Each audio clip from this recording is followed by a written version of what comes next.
Every offhand remark, every minor failure, if these begin to wear you down, then you're surrendering your inner strength.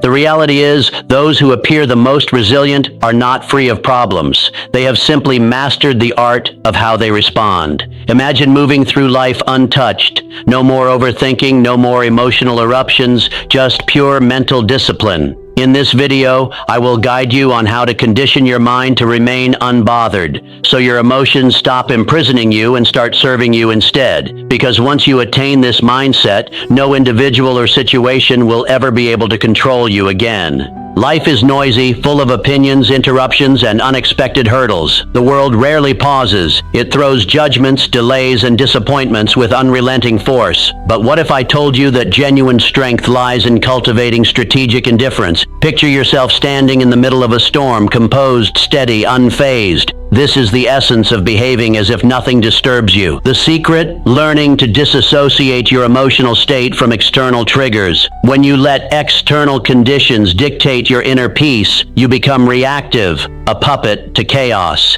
But when you train your mind to stay centered, you reclaim your authority over your own life. Those who stay calm in the face of disorder earn quiet respect. They don't collapse under pressure, they stand firm. When you embody this philosophy, your mere presence carries weight.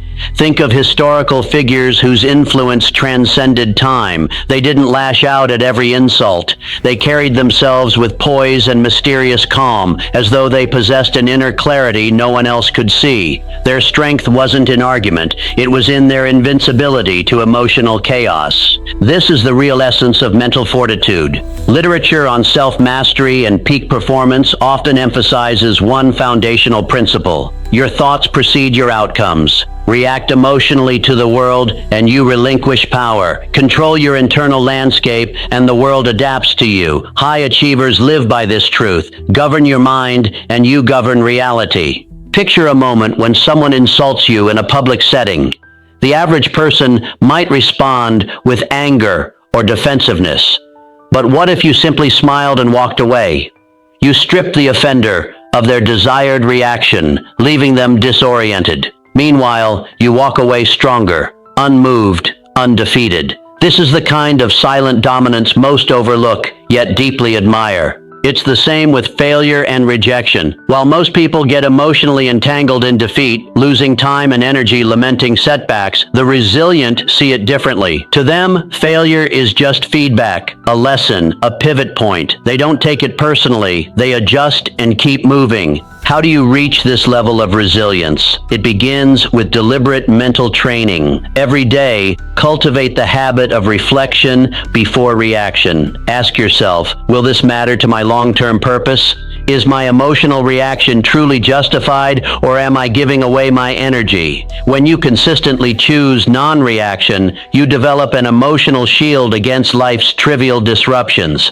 Visualization is another vital tool. Envision yourself navigating life untouched by noise or negativity. Picture a version of you who doesn't flinch at insults or waver under pressure. The more you reinforce this mental image, the more it becomes who you are. The human mind is incredibly adaptive. It becomes what it repeatedly imagines.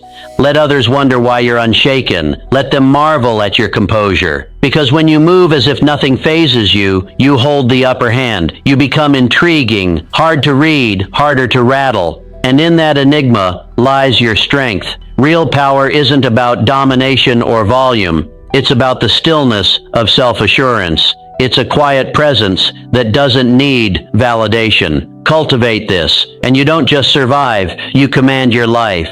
Think about the strongest individuals you've encountered. They don't respond rashly or allow emotions to dictate their behavior. They pause, they evaluate, they act deliberately. This doesn't mean they're devoid of feelings. It means they've disciplined themselves to control them. Emotional detachment isn't the suppression of emotion. It's strategic regulation. Imagine you're drawn into an argument and someone is trying to provoke you. Do you react, or do you stay calm, knowing their words only have weight if you grant them importance? That's emotional detachment, protecting your peace from external disturbances. When you embrace this perspective, stress fades, mental clarity strengthens, challenges become puzzles, not threats. Think about it. Thoughts mold your reality. Where attention goes, energy flows. Let your mental state be determined by external forces, and you're perpetually reactive. But take ownership of your thoughts and emotions, and you become the designer of your future. Take, for example, a man who loses everything: his business, his finances, his stability. While most would spiral into despair, he views the loss as instruction, not catastrophe. He understands that his mind remains his most valuable asset, one no misfortune can take. With that awareness, he rebuilds, not just what was lost, but something stronger. That's the strength of emotional detachment. Most people fall short of their goals due to emotional chaos. Fear, doubt, and frustration cloud their focus. They begin with excitement, but surrender at the first obstacle. Yet those who've mastered their inner world see these emotions as fleeting. They don't let momentary feelings derail long-term vision. Emotional control doesn't make you cold. It makes you centered. You still feel deeply. You just remain the captain of your ship. To practice this, step back during emotional moments. Next time someone hurls an insult, pause. Notice your internal response. Ask, does this really impact my life meaningfully? Most times, the answer is no. Choosing non-reaction robs others of influence over you. Detachment is easier with a clear mission. When your purpose is vivid, distractions fade. Petty conflicts lose their pull. Your focus sharpens. You protect your energy because you understand its worth. Those who rule themselves rule their world, and the more control you have over your emotions, the more unshakable you become. Where others panic, you stay calm. Where others lash out, you respond with wisdom. This difference gives you an edge few possess. True strength isn't about overpowering others. It's about anchoring yourself in such deep self-respect that you don't need to prove anything. When you cultivate emotional detachment, you don't just respond to life, you shape it. We're taught to care about approval, opinions, and the expectations of others. Society equates our worth with how much we invest in external validation. But liberation begins when you realize most things just don't matter. Next time you're overthinking, ask yourself, will this matter 5 years from now? If not, let it go. So many of our emotional burdens, criticism, temporary setbacks, awkward moments, fade with time. Yet we let them consume us, influence our feelings, and dictate our behavior. That's why cultivating indifference is crucial. Indifference is not apathy. It's wise prioritization. It's recognizing your energy is limited and choosing where to direct it. Not all fights are worth engaging. Not all voices deserve your attention. When you stop reacting to life's minutia, you reclaim your energy. You evolve from emotional impulsiveness to intentional presence. And that change transforms everything. The people we admire most are not those chasing approval. They are grounded, immune to external noise. They're unshakable because they know who they are. And because they're so rooted, they can't be manipulated. When you embrace this mindset, people notice. They respect you not because you crave their praise, but because you don't need it. Picture being criticized unfairly. The average person reacts, defensive, over-explaining. The wise one stays silent, calm, in control. They understand that words have no power unless given meaning. In staying composed, they preserve not just dignity, but command. That self-possession speaks louder than any rebuttal.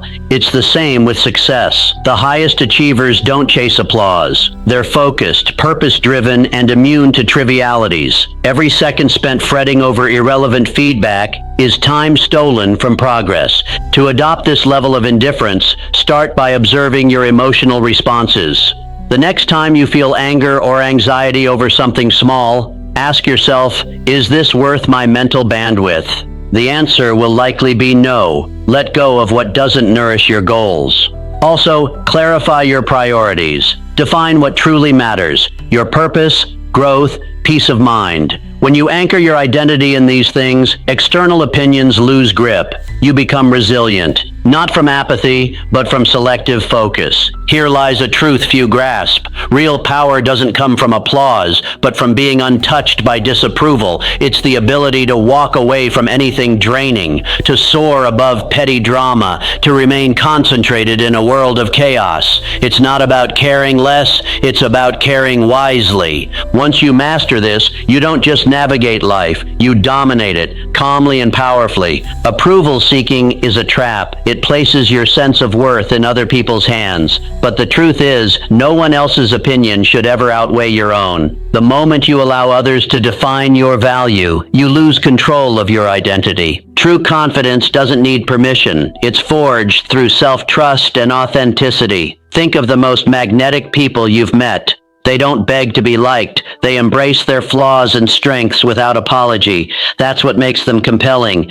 This need for validation is rooted in fear of rejection, judgment, isolation. But here's the paradox. The more you chase approval, the more you dilute your power. You start conforming to external molds, abandoning your true self in the process. Freedom is found in letting go of the need to be universally liked. It's a myth that everyone will accept you. Some will praise, others will criticize, many won't care. So why expend energy pleasing the crowd? Trailblazers and visionaries don't seek acceptance. They're driven by internal fire, not public opinion. Their resilience comes from self-belief, not applause. To free yourself, ask, whose opinions actually matter? Often the harshest critics aren't even walking your path.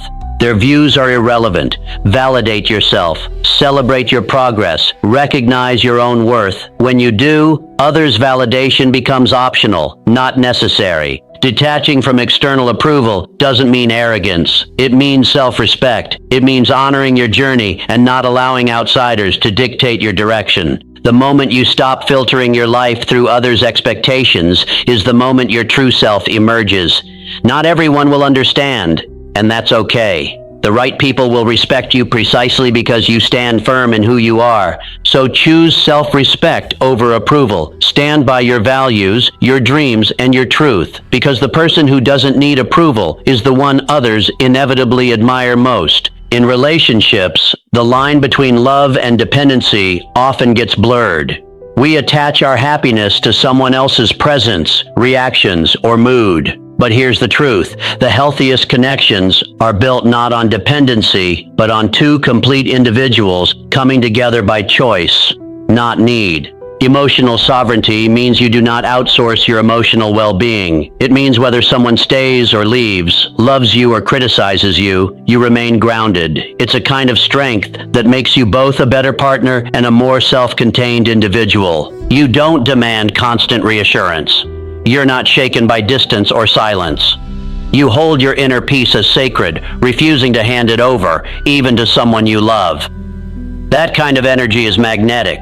It's not about cold detachment. It's about emotional maturity. Build a life that feels full even in solitude. Love deeply, but never let it become a crutch. When you maintain your individuality within intimacy, you bring a more powerful version of yourself into the relationship. And in doing so, you ensure that your peace is never at the mercy of someone else's behavior. This is the next evolution of detachment, not withdrawing from love, but transcending neediness within it.